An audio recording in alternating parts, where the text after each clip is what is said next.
need some hard training for you.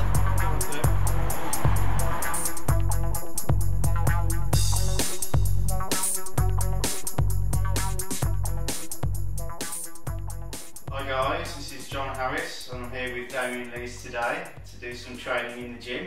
So Damian, two-time UK DFBA British champion. That's right, yeah. And going for your second pro card attempt now at the WNBF Worlds. That's right, yeah. Placed second last year at the WNBF World Championships. Lost by a point on a tie break. So this year, coming back and hopefully going for the win and the pro card. Yeah. So what's your weight at the minute? Weight at the moment, I'm just under 12 stone 1, which is first thing in the morning, so on an empty stomach, slightly dehydrated as well. Usually I compete at 75k at the weigh-in, so I'm about 3 or 4 pounds away from contest weight really to make that weight class. Yeah, you're about 4 weeks out now, are you as well? Yeah, 4 weeks out, so it'll be 4 weeks tomorrow. Yeah. Can't wait now. Yeah, well, you're looking lean anyway, ready for battle. Yeah, hopefully, yeah. I've done my best. I've really worked hard on this prep, so hopefully it'll all pay off. And I've done everything I can, so there's nothing more I can do really. Yeah, that's right. Let's see if we can get the pro card for you this year. Get the job done.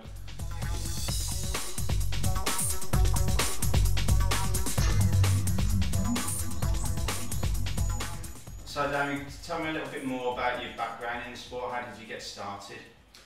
Well, I'm 37 now, so it's going back 1992, age of 15. I was still at high school, and an older friend of mine introduced me to the gym. We went to a small gym called Derby's Gym, which was like a bit of a sweat pit of a gym, and it was like a basement gym. And I remember walking down the stairs and just seeing photographs of guys and women competing. And as soon as I walked into the gym, it was a little bit daunting because everyone looked huge and muscular. Everyone lifting the big weights. Well, I thought at the time was big weights, and at the time we just kind of like tinkering around with weights. But I saw that there was a poster for the Mr. Berry contest, and I thought, oh, it sounds good that. And they had a category for the under 18s, and even though I had no physique, I thought I kind of like found out what it was all about and everything, and I just started training. I changed gyms over to a gym called Silver's Gym. And at the time, a gentleman called Rob Worthington, who was Mr. Universe, owned the gym, and he was the one who promoted the Mr. Berry contest. So basically I just told him with no training experience that I wanted to compete, and instead of sort of like shooting me off, he was like, yeah, that's great. He says, let me put you through the posing and training sessions. And the training sessions, he absolutely killed me. There was force reps every single set, and I was just sore for days on end. But to cut a long story short, on the first contest, I turned up on my own, I got tanned up and everything. I came last in the category because I just couldn't hack the diet at the time. I was sort of like living off my mum's food, having potato ash for tea and things like that really. So eating all the wrong things? Eating all the wrong things, yeah. I was at high school still, and I was eating like 3 square meals a day, but I still wanted to compete. There was something in there that I thought, yeah, this sounds good, and it's an individual sport, and it just sounded right for me. Because at the time I was playing a lot of basketball and football and things like that, and there was something about the sport of bodybuilding which really drew me to it, probably because it's an individual sport.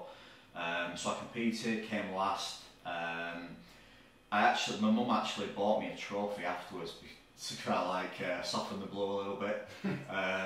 Because obviously they were only placed in the top 3 in the category, so yeah, I think she felt a bit sorry for me, bought me a trophy.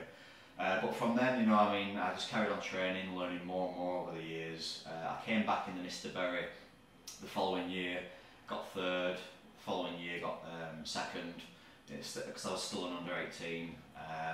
And then after that I went over to the EFBB.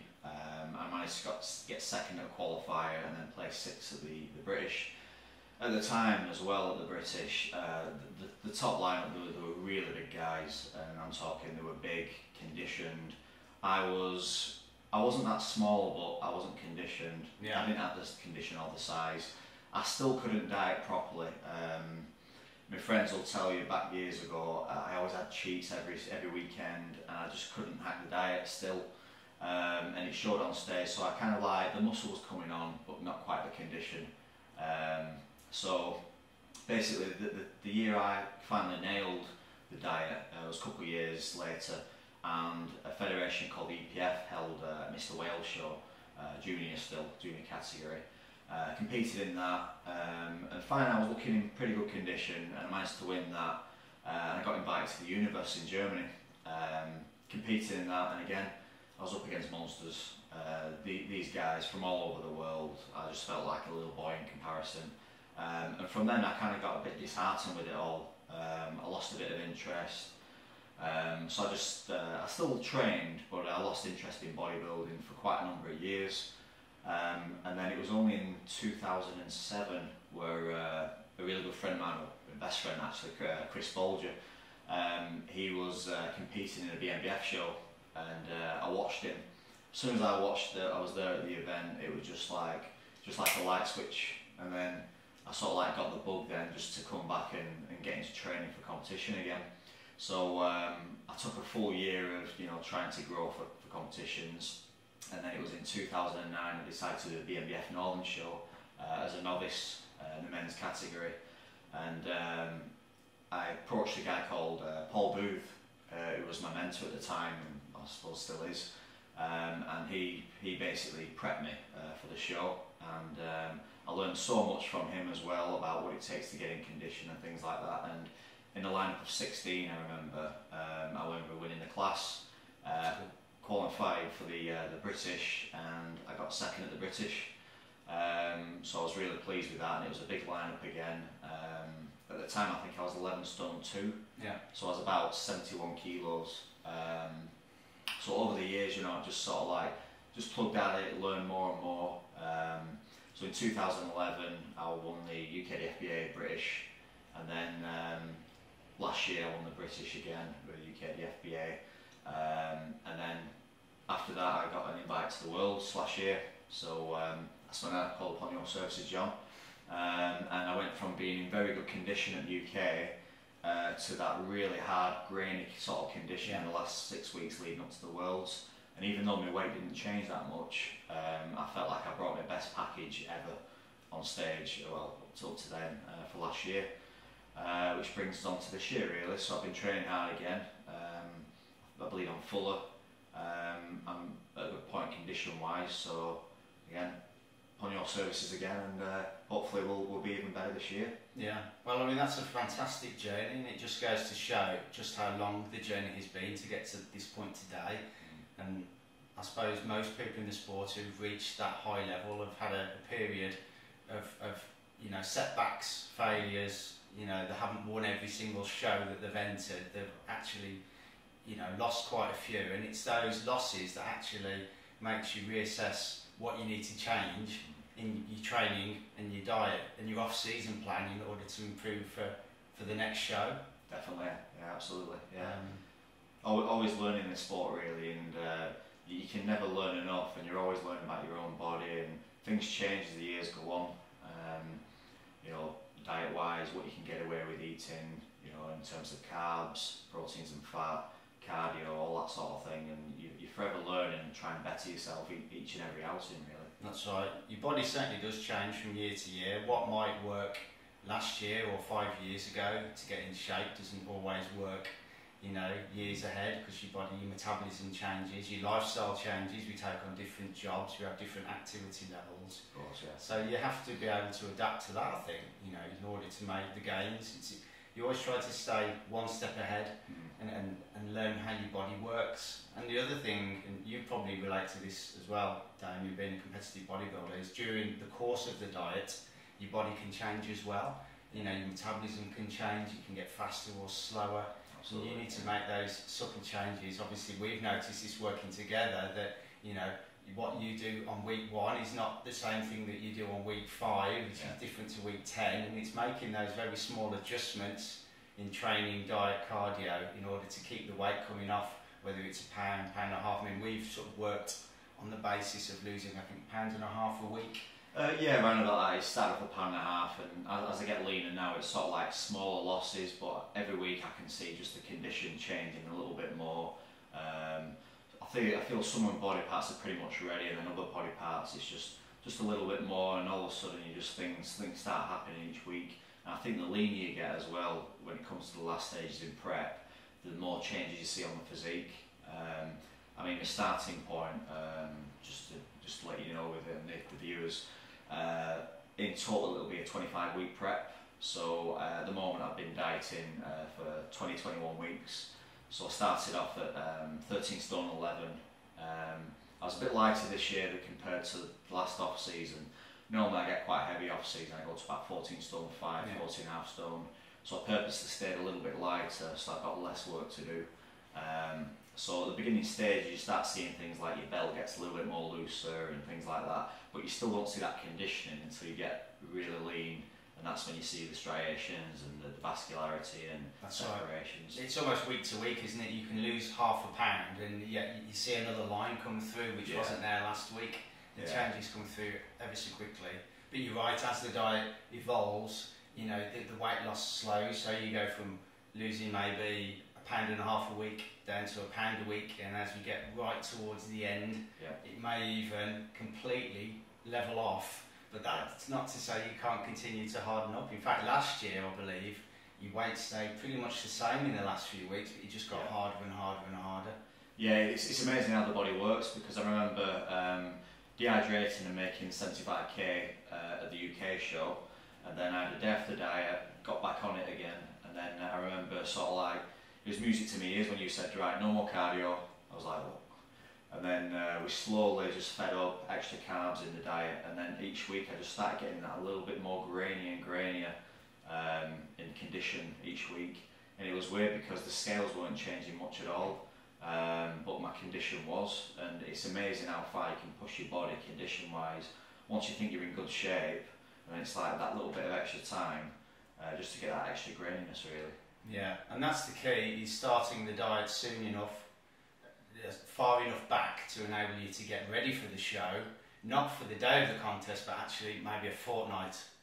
Yeah, so absolutely. You can use then that 2-week window to actually refuel your body, to get that extra graininess, that extra fullness, without having to sort of crash into the show and be totally depleted and flat. But a lot of competitors struggle with that because they obviously don't give themselves enough time to diet, to lose the weight. They underestimate how much weight has got to come off. Yeah. Usually there's more weight than you think. Of course. You know, people are shocked at the weight of a lot of competitors when they're on stage and ripped. They're actually a lot lighter than you imagine. But you know, in order to get that, they've had to stay lean in the off season, begin their diets sooner. You know, come down gradually, allowing them to eat more calories and therefore hold on to the muscle tissue. Be ready a couple of weeks out and then eat up for the show, and then you end up coming in big, full and ripped. Definitely. And that's the plan for you this year. It is, yeah. I mean, I have my own business doing prep coaching as well as personal training, and all my clients who have prepped, they all have long preps. So we're talking, you know, depending on at the starting point how lean they are. It could be anywhere from 4 months up to 7 months, sometimes a year, depends on, you know, what position they're in. So it works full circle really, because I'm confident enough in prepping my clients and coaching, and then sort of like I go to you then, because it's always good to have that second pair of eyes and just that guidance. When you think yourself, all right, I'll change this, I'll change that, it's good to have that second pair of eyes. Really. Yeah, that's right. And just like a word on this coaching thing, because a lot of people do ask questions about competitive bodybuilders who have coaches, especially if you're a PT like you are yourself, Damian. You know, people say, well, you're a PT, why do you need a coach? You know, isn't that a bit odd? Shouldn't you be doing your own prep? And I totally agree with you in that it's always useful to have an extra pair of eyes, especially when you're coming down to those last few weeks. It's not always easy to tell just how good you're looking or how bad you're looking, and it's just someone to glance over, just say, you know, we need to tweak this, we need to tweak that, and it can only help.